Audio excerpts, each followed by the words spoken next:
My name is Webster. My name is Sean.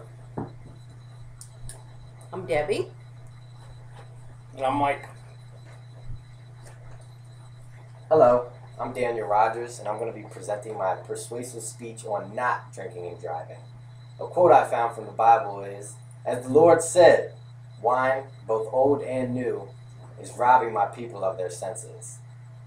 Now, I think it's great how 2,000 years plus, when the Bible was written, that people actually understood the effects that alcohol had on the motor skills and the way you acted and decided things.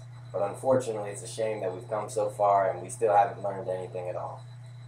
So now, according to the National Highway Traffic Safety Administration, in 2009, about 1 in every 3 fatal car crashes was due to a drunk driver with the BAC over .08, the legal limit.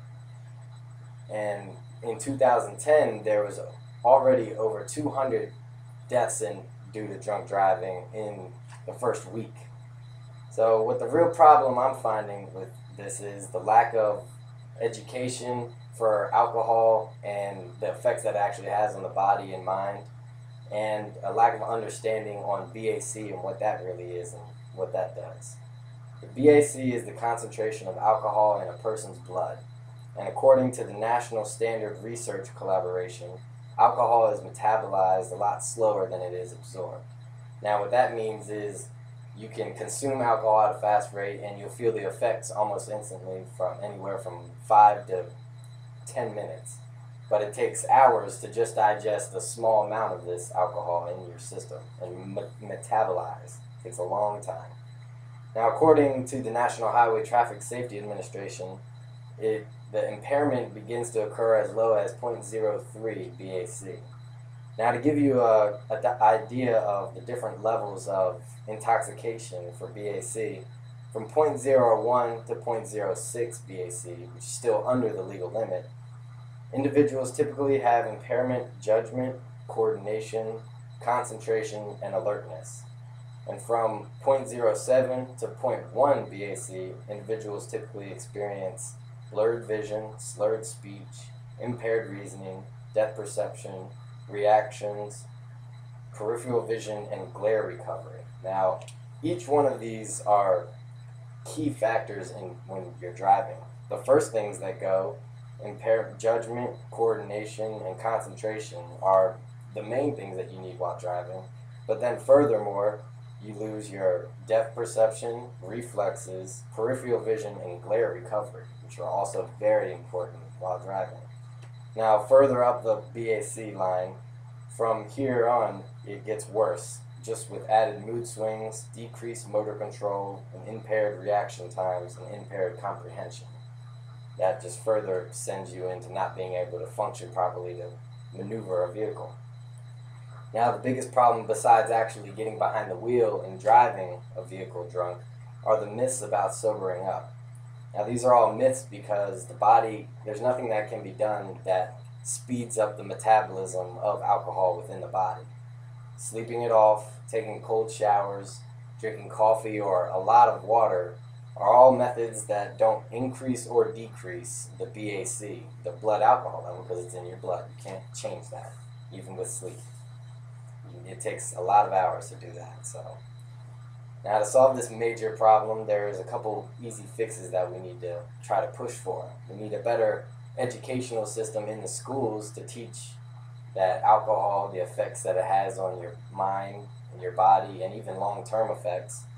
And the schools need to also teach on BAC and show what that is and what that can mean when using a vehicle.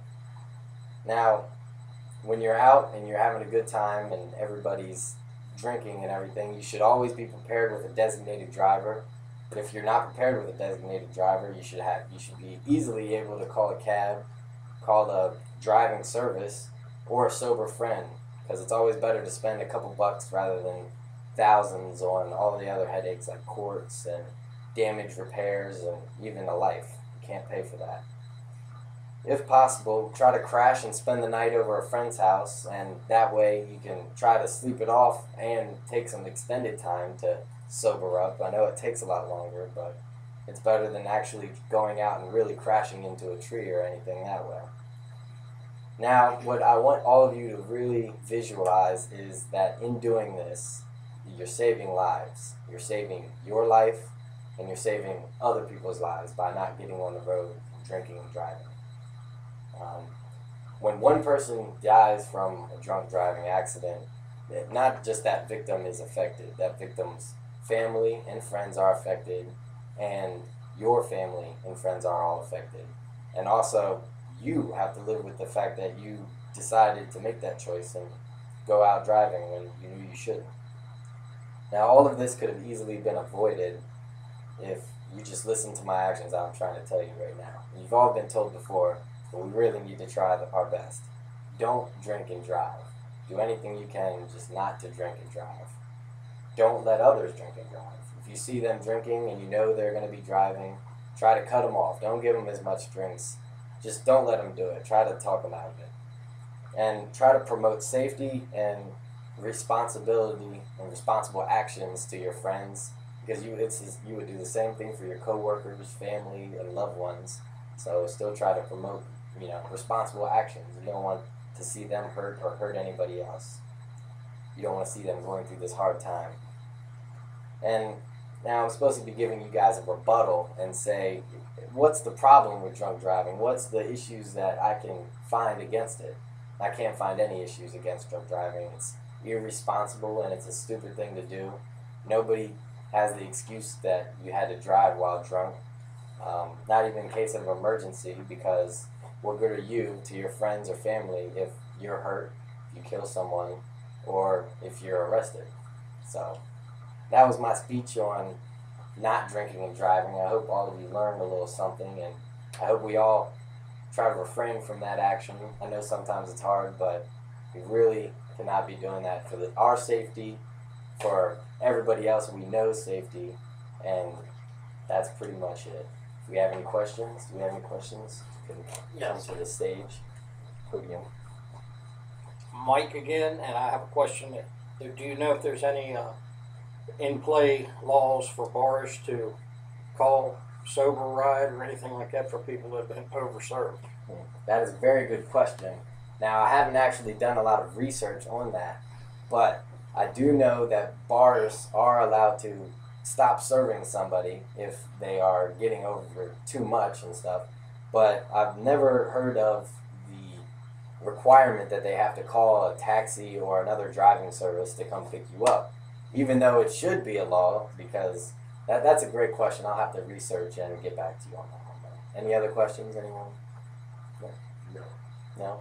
All right, well, thank you very much, and I hope everybody learned a little something and takes out of this. Talk to you later.